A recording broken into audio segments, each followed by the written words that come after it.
1991 ዓመተ ምህረት ሐረር ያነሳዋቸውን ፎቶግራፎች እያሳጠብኩ አብሮኝ ፎቶግራፍ ያነሳ የነበረን አንድ ልጅ ድንገት አገኘሁት። ስሙን ባልጠቅሰው ይሻላል። ያ ልጅ ስራው አልሆነልህ ብሎት ከስሮ በነበረ ጊዜ እኔ ፎቶ ካሜራ ሰጥቼ ነው እንደገና ስራ ያስጀመርኩት። ከልጁ ጋር እንደተገናኘን ሰላምታ ከተለዋወጥን በኋላ ክብራትና ክብራን ተመልካቾቻችን እንግዲህ የዚህን መጽሐፍ ታሪክ እናንተ አንብቡት ወይም እናንተ ጨርሱት። ዛሬ እጅ ከምን ፕሮግራማችን የሬጌው ንጉስ በኢትዮጵያ በኢዮብ መኮንን ግለ ታሪክ ላይ የተጻፈውን አዲስ መጽሐፍ ወደ እናንተ ይዘንላችሁ ቀርበናል። የዚህ መጽሐፍ ደራሲ ሳሙኤል ወልደየስ ይባላል። የዛሬ እንግዳችን ነው። እስከ ፕሮግራማችን ፍጻሜ ድረስ መልካም ቆይታ እንዲሆንልን ተመኘው። ሳሚ እንግዳችን ሆነ እዚህ ድረስ ስለመጣ ከልብ አመሰግናለሁ። እስኪ ምናልባት ሳሙኤል ወልደየስን ዛሬ የዚህ መጽሐፍ ወይንም የሬጌው ንጉስ በኢትዮጵያ የሚለው መጽሐፍ ደራሲ ነህና ሳሙኤል ወልደየስን ለማያውቁ ሰዎች ሳሙኤል ወልደየስ ማን ነው? በኢትዮጵያ ብሮድካስቲንግ ኮርፖሬሽን ውስጥ ዳይሬክተር እና ጸሐፊ ነኝ። ሳሚ እንግዲህ በስራ ዳይሬክተር እንደሆንክ ነግረኸኛል። ምናልባት እንደው ዝም ብዬ የራሴን ግምት ልውሰድና የኢዮብ መኮንንን መጽሐፍ ለመጻፍ ጓደኛው ነህ? የቅርብ ሰው ነህ? ምንድነው የኢዮብ ታሪክን ለመጻፍ ያነሳሳ ነገር ወይም መነሻ የሆነ ነገር? ብዙ ጸሐፊያን አሉ ሀገራችን ውስጥ ማለት ነው። ብዙ ጎበዝ ልቦለድ ጸሐፊዎች አሉ። ጎበዝ የፖለቲካ ጽሁፍ ጸሐፊዎች አሉ። በሌላውም የስነ ጽሁፍ ዘርፍ ማለት ነው። ልቦለዱ ጋር፣ ፖለቲካው ጋር፣ ኢኮኖሚክሱ ጋር እየሄድኩኝ ሞልቼ ከምፈስ የጎደለው ላይ መሙላት ፈልጌ ነው ወደዚህኛው ዘርፍ የመጣው። ብዙ መሰራት ያለባቸው ነገሮች አሉና ክፍተት አለ እዚህ ማለት እዚህ ላይ ነገ እኔ ይሄን መጽሐፍ ለመጻፍ ስነሳ ነገ ኢዮብን ለመሆን ብዙ ያሰፈሰፉ ወጣቶች አሉ። እነሱ ከኢዮብ ታሪክ መማር አለባቸው። ሌሎቹንም እንደዚህ ጥላሁንን ለመሆን የሚፈልጉ ሰዎች አሉ። ከጥላሁን መጽሐፍ ላይ ያነባሉ። ስለዚህ ብዙዎቹ በዚህ በሙዚቃው ዘርፍ ላይ ያሉ ሰዎች ቢጻፍ መጽሐፎች ተጽፈው ለህዝብ መድረስ አለባቸው። በዚህ ረገድ ክፍተት አለኛ ጋር።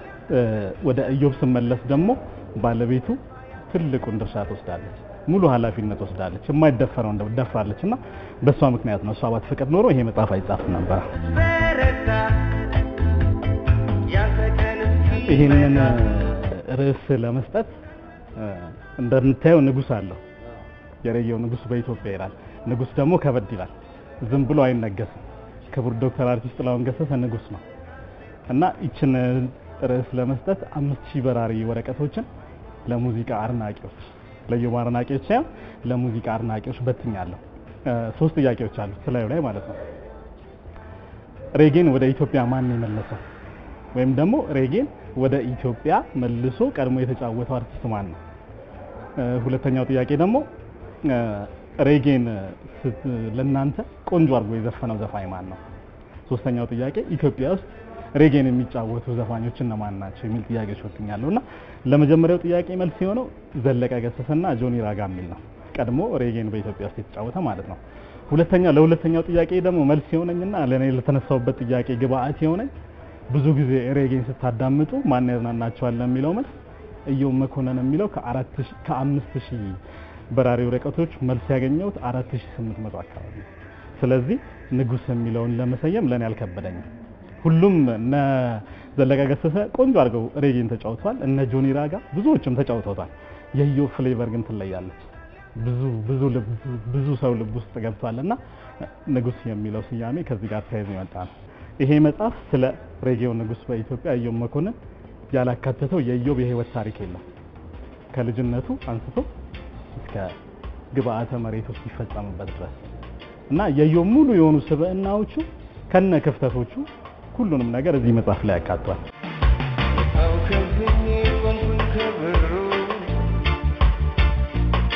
ኢዮብ መኮንንን ብዙ ጊዜኛ የምናውቀው መድረክ ላይ ማይክ ይዞ እንዲሁም በቴሌቪዥን መስኮት ወይንም ክሊፑ ተሰርቶ ነውና አንተ ደግሞ በቅርበት ታሪኩን ስለጻፍከው ታሪኩን አጥንተህ በመጽሐፍ ደረጃ ስለጻፍክ ከቤተሰቦቹ ጋር የነበረውን ቅርበት ከጓደኞቹ ጋር የነበረውን ቅርበት የበለጠ ታውቀዋለህና ምናልባት ኢዮብ ምን አይነት ሰው ነበር? ስብዕናውን ንገረን። ኢዮብ በጣም የሚያስገርም ስብዕና ነው ያለው። በነገራችን ላይ ይሄን ጥያቄ ስለጠየቀኝ አመሰግናለሁና ይሄንን መጽሐፍ በጣም ለቁጥር በሚያዳግት ሁኔታ እኔ አንብቤዋለሁ። ጽፈው ኤዲት ሳረገው መልሼ ሳነበው አልጠግበውምና የኢዮብ ሰብዕና ኢዮብ እንደዚህ ነበር እንዴት ትላለህ? ሬጌ ዘፋኝ መሆኑን አይተ በፊት ራስታ መሆኑን አይተ የተለያዩ ነገሮችን በሱ ላይ ስትመለከትና ያለውን ሰብዕና ይዞት ያረፈውን ኢዮብ ስታስበው ያሳዝናል አንጀትን ነው የሚበላህና በጣም በቃ ራስህ ትስለዋለህ ማለት ኢዮብ አሁን ብዙዎችን ይቀይራል ብዙዎችን መቀየር የሚችል ሰብዕና ያለው ሰው ነውና ብዙ ጊዜ አድማጮች ወይም ደግሞ እሱን ፎሎ የሚያደርጉ ሰዎች ያንን ላይረዱት ይችላሉ ኢዮብን በሬጌ ስልት አቀንቃኝነቱ ወይም ደግሞ በድምጻዊነቱ ብቻ ነው ብዙዎች የሚያውቁት ግን የኢዮብ ሰብዕና ልዩ ነው እኔ ከማንንም በላይ ማለት ብዙዎችን የሚቀይር ሰብዕና ያለው ልጅ ነው ያስባለሁ የሬጌው ንጉስ በኢትዮጵያ ስለ ኢዮብ መኮንን ግለ ታሪክ ነው የተጻፈውና ስለ ስራዎቹ እያወራን ነበር በተለይ ስለ ሙዚቃዎቹ ጆሮ ገብ የሆኑ ቆንጆ ሙዚቃዎቹ እያወራን ነው አንተ እንደ አንድ የኢዮብ መኮንን አድናቂ ለአድማጮቻችን ለተመልካቾቻችን የምትጋብዘው የትኛው ሙዚቃ ነው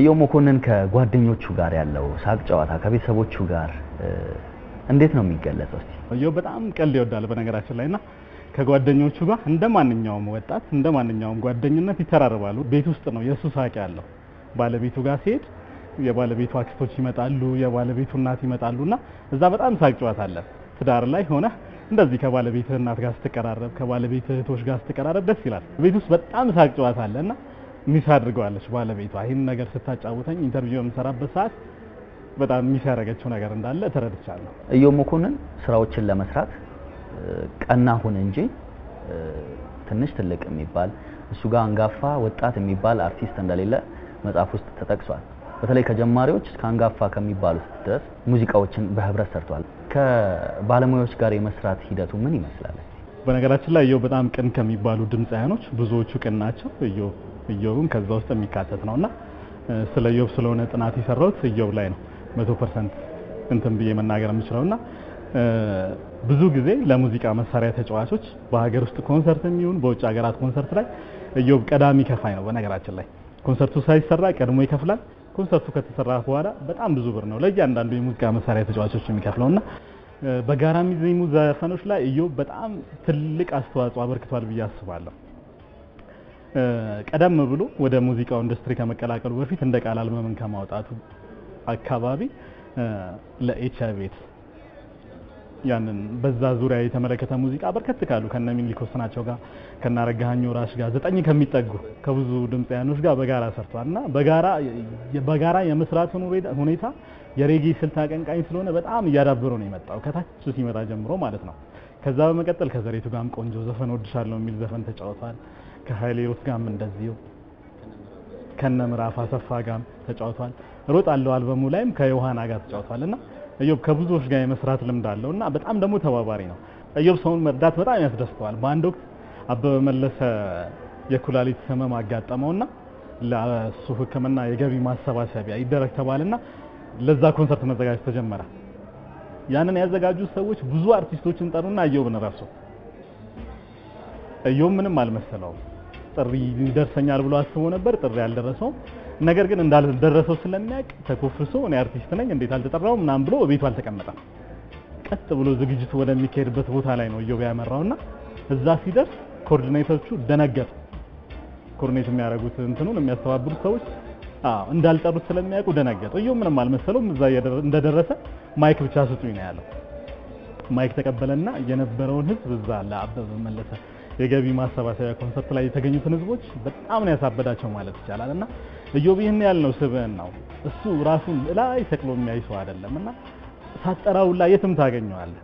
ኢዮብን በቀጠሮ አይደለም ታገኘው እንደማንኛውም ሰው ቢሮ የምትባል የሱ ቢሮ የሚሏት ጓደኞቹ በተለምዶ አለች መድኃኒዓለም ቦሌ መድኃኒዓለም ፊት ለፊት ያለች ካርሊስ ካፌ አለችና እዛ ከሄድክ ኢዮብን ታገኘዋለህ። ከሱ ጓደኞች ከሴሌብሪቲዎች ጋር ቁጭ ብለህ እስኪ እነሱ ድረስ መጫወት ትችላለህ። ኢዮብ ይሄን ያህል ስብዕና ያለው ሰው ነውና በሬጌው ዘርፍ በጣም በቃ እጅግ ተወዳጅ ከሆኑ ሙዚቃን የሬጌን ስልት የሚያቀነቅኑ አርቲስቶች መካከል ኢዮብ መኮንንን ኢትዮጵያ አታለሽ ብዬ አስባለሁ።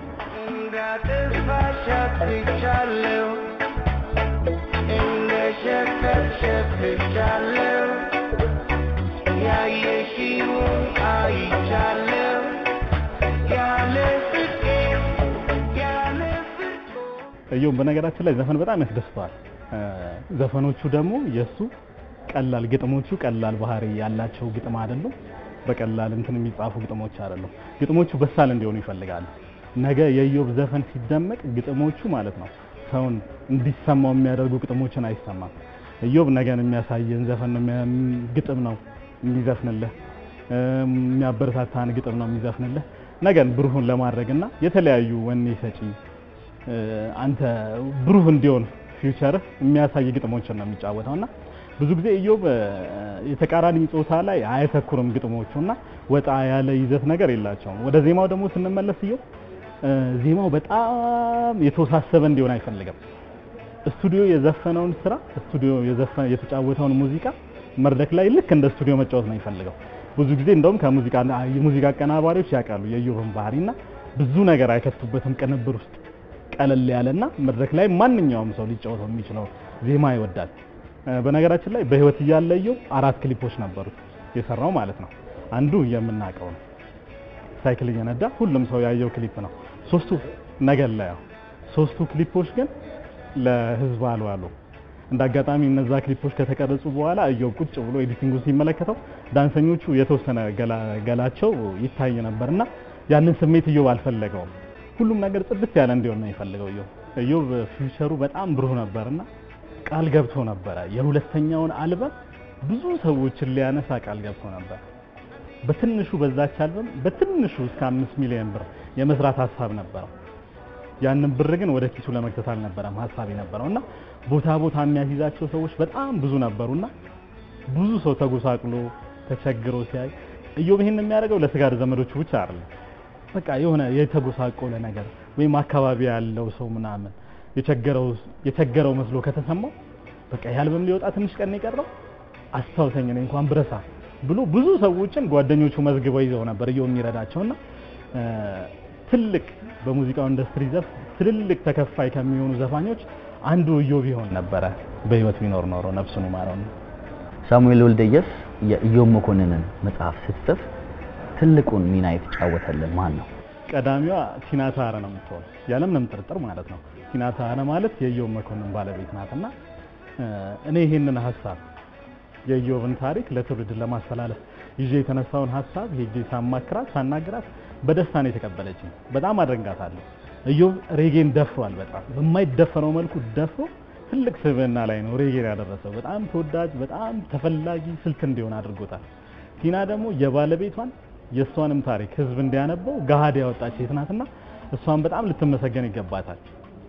በመቀጠል እኔ መጽሐፉን ጻፍኩት። መጽሐፉን የማሳተም ሁኔታ ነገሮች ክፍተት ነበረ። በዚህ መሃል በመንቀሳቀስበት መሃል ከያሬድ ሹመቴ ጋር ተገናኘውና ያሬድና ጃፋር ሺፋ ባላቸው መልካም የሆነ ግንኙነት ይሄ መጽሐፍ በሁለቱ ልጆች አማካኝነት እንዲታተሙና ያሬድ ሹመቴንና ጃፋር ሺፋን ከልብ አመሰግናለሁ በጣም።